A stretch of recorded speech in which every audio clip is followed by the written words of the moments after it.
أعوذ بالله من الشيطان الرجيم. بسم الله الرحمن الرحيم. الحمد لله رب العالمين،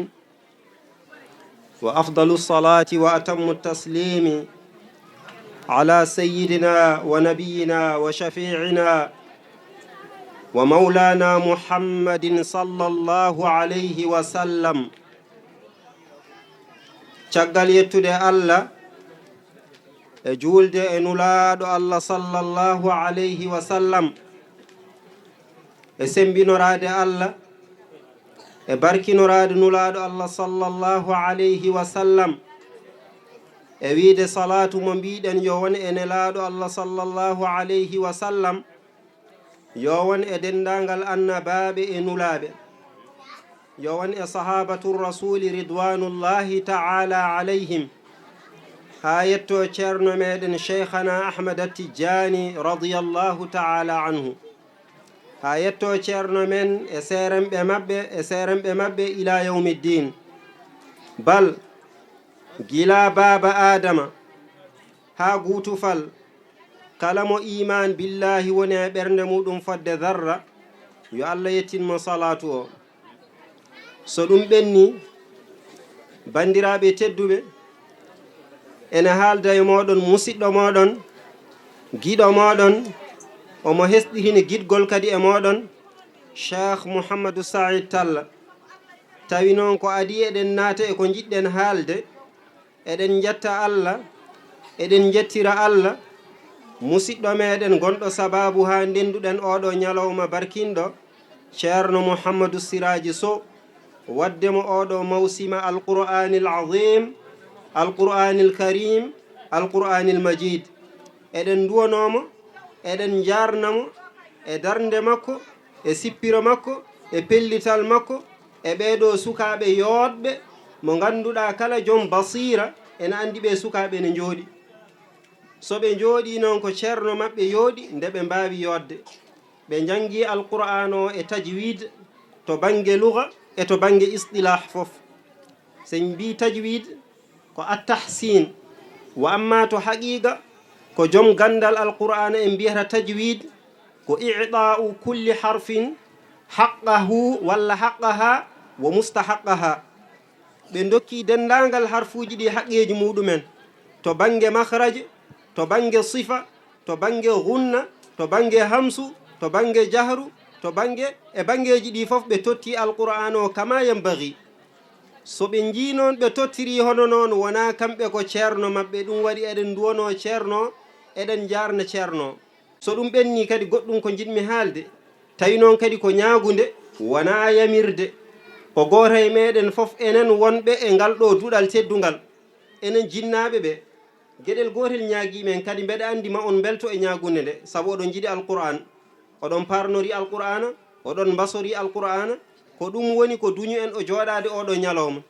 Gueɗel gotel tan woni holɗum, goto e meɗen fof yo wat ujunnaje ɗiɗi tan gasi. Wa amma bawde ko ɓuri ɗum yo wat ella ala. Kono noon tegodiren e koye meɗen, ɗum tan ñaaguimen. Goto fof yo wat ujunnaje ɗiɗi. En goni e nder duɗal he 120 fawɓe. Wona kam kala ko famɗi en dañi ko mbaɗirɗen départ, caaliki wawa hettude bange. So tawi noon neɗɗon yiɗi hunde noon nafat ɗum, enen noon eɗen jiɗi ɗum, ɗum ɗo ko ciftingol tan.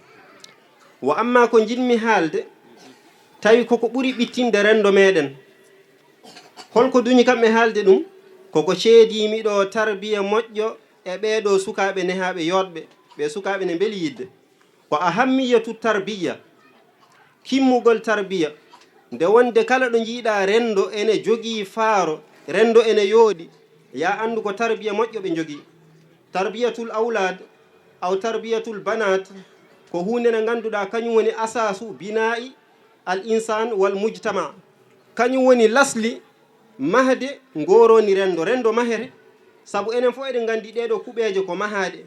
kiicali ko darnaki, ɓe dariɓe ɗo ne pilma ɗum ɗo koko reggodira yuɓɓina ko adi o ñalawma. Neɗɗo ne kadi mahere, neɗɗo mahere no huɓere mahirteni. Joni noon on ɗon tarbiya on wallata en e mahde yimɓe ɓe. So en goppi on ɗon tarbiya, yo en gandu rendo meɗen ngo yoɗata. Ko goyeten ko fof, ko gullittoɗen ko, e ko sukaɓe ɓe mbiyeten bonineedi ko fof lasli o ko tarbiya o manki gonga noon seeremɓe ɓe ne jogii heen dawru timmuɗo kono noon jinnaaɓe ɓe ne jogii heen dawru timmuɗo tarbiya ene woodi tarbiyatul usariya tarbiya mo ngannduɗaa suka o omo foti neheede to galleeji maɓɓe to ko adi omo ara duɗal ene jogii tarbiyatu a taalimiya on ko ceerno o jeyi ɗum ko wayno ceerno siraji en e minen jannginooɓe e jannginoowo fof ene jogii noon tarbiya mo ngannduɗaa on ko a tarbiyatu diniya on kadi haa hannde ko jannginooɓe jeyi ɗum jooni noon ko ɓurɗo himmude o jiɗɗen haalde walla ɗiɗi ɓurɗi himmude ɗi hay sinno kadi tarbiijo heen baŋnge ɓuri himmude en jettaaki on holno mbatten haa sukaaɓe ɓe neho e duɗe ɗe holno mbatten haa sukaaɓe ɓe neho e galleeji ɗi ko adi fof enen jinnaaɓe ɓe ngaawen e sukaaɓe ɓe lekki wiyeteeki tarbiya ki sukaaɓe ɓe tindinan ɓe sukaaɓe ɓe pindinan ɓe sukaaɓe ɓe njarfen ɓe sukaaɓe ɓe ngandinan ɓe ko adi fof suka o il faut mbiyamo limaza hal hada sahihun am khadi qabla ifal wala tafal sen piri ɗum kala ko jiɗɗa cukalel waɗa e nder aduna Allah he andingel taw nden ɗon hunde nde jiɗɗa ngel waɗa nde hol nde ɗo hunde mi rokka yeru jiɗɗa ko yo won juulowo andinmo holko woni juulde ngandinamo hol important juulde ngandinamo hol nafoore juulde ngandinamo so neɗɗo juulani hol caɗele ɗe dañata hen so neɗɗo juuli holko heɓata hen puɗɗa wiidemo noon juul e nder kadi ko mbiɗamo juul ko ƴeewano juulirtani beele ne selli walla sellani on saaha noon puɗɗa wattoyde hen goɗɗum kono enen kewɗen tan ko yamirde suka o taw en cuwa taw andindemo ko yamirte ko holɗum ɗum ɗo noon ko misal tan e banggueji ɗi foof tarbiya ene hatojina e meɗen e jogui ahadafuji kewɗi kono ɓurɗi himmude hen ko fada e tarbiya ko tanmiyatu al mufrad ɓeyda neɗɗo o e dendagal banggueji makko woni holɗum neɗɗo o jogo haqqille eɗen gandi so neɗɗo ala haqqille ko kullel ladde wa afdalu qismillahi lil mar'i aqluhu wa laysa min al ashiya'i shay'un yuqaribu ko ɓuri mawnude ko Allah rokki neɗɗo e nder aduna Allah he dendagal ko Allah rokkanno e nemaji fof so rendi ɓuri hen mawnude ko haqqille so tawi Allah rokkima haqqille ala ko heddanma yo en gandu noon neɗɗo wawa jogade haqqille timmuɗo taw o rewani e tarbiya wadde enen jinnaɓe ɓe nehen sukaɓe ɓe e galleji ɗi nehen ɓe e duɗe ɗe nehen ɓe kadi e beddaji ɗi ɓe mbasa sofde e beddaji kala ɗo jiiɗa neɗɗo ne boninede tawa ɗon jaafi e konngol ngol jogormi haalde ngol ene ɗeɓa wonde ko jinnaɓe makko ɓe ngoni kollanimo holko woni nedi mi haalira noon so wonano ene soofi waɗanno kaaliran noon ɗo jiiɗa fof neɗɗo ne boni nedi ko jinnaɓe makko ngoni kollanimo walla kalnanimo holko wiyete nedi ndeke noon nehen e sukaɓe ɓe tarbiya gueɗel gongel ngel ganduɗa ene wona sababu ha tarbiya o heeɓo e neɗɗo he koko wiyete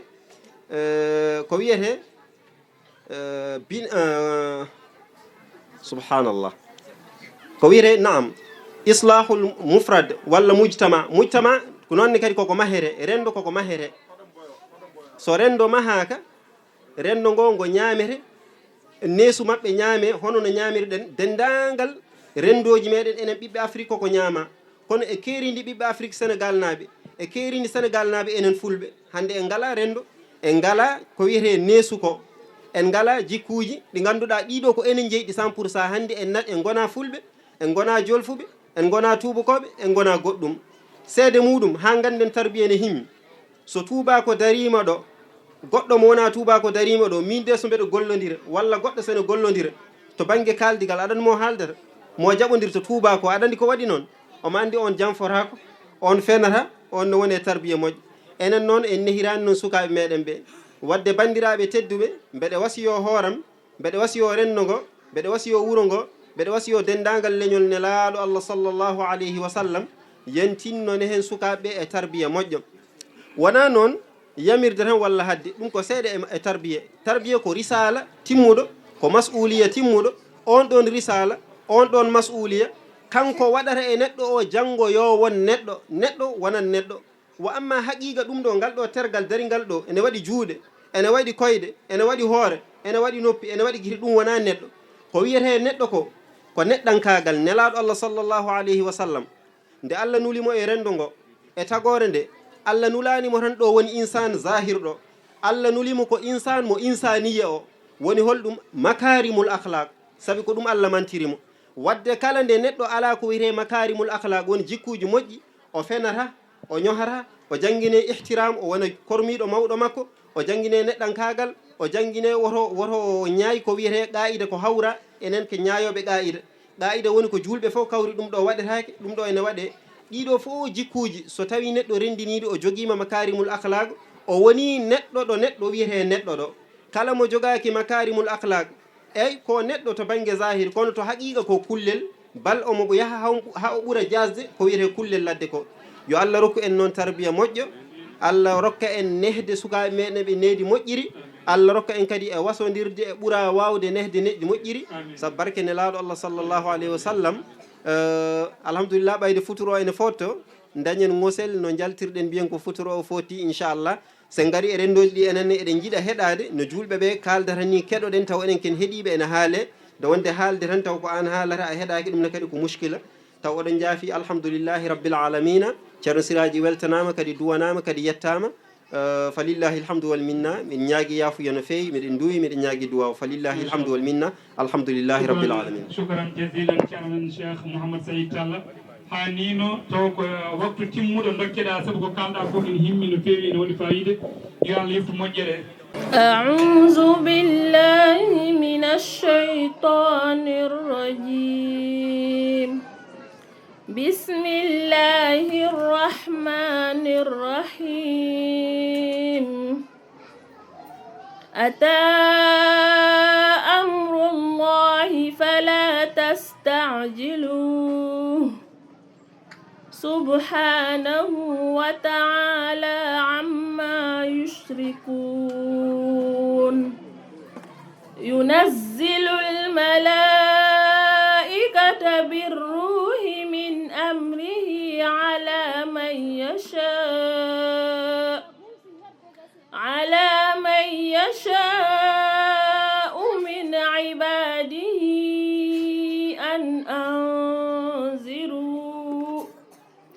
أن أنذروا أنه لا إله إلا أنا فاتقون خلق السماوات والأرض بالحق تعالى عما يشركون خلق الإنسان من نطفة فإذا هو خصيم مبين والأنعام خلقها لكم فيها دفء ومنافع ومنها تأكلون ولكم فيها جمال حين تريحون وحين تسرحون صدق الله العظيم ما شاء الله السلام عليكم ورحمة الله تعالى وبركاته فادي فوف من نياغي يافيه e wondo fotoro o yawti gila ko boyi kon bonnen ko e duwade wonde he gila e be ganduda be emin gollondira e mabbe do e dudal he ha e legal ngal ha e hoddibe be kala ha e wuro ngo e ko taari dum fof on jarama yo Allah yobon mo jere jinnomi haalde tan ko seeda sabu ko ebde wadde rectifier kongol ngol seeda ɓeɗa teski kala ƴettuɗo kongol wiye siraji so golle ɗen jooɗi siraji ɓuri famɗude e golle he siraji omo jogui fodde yimɓe tatoɓe gollodirta ɗo e dulal he ɓe ganduɗa ɓe ko kanko ɓuuri ɓen ɓuuri mo tinnare e golle he so tawi neɗɗo wawi yaltude acce gollorgal makko yaaha taw hakkille makko ina deeƴi tawa koko halfini ko ɗum ina yoni ɓen noon nan ɗo eɓe nana ko kalanmi ko kadi eɓe gandi ko kalanmi ko to ɓernam ga ƴettumi ɗum wona public ina jooɗi tan mbeɗa haala ɗum ala oustad Khalid Dia nani jooɗi ko ceerno o halfina ceerno halfinimo ceerno Ahmadou Ammar halfini en mo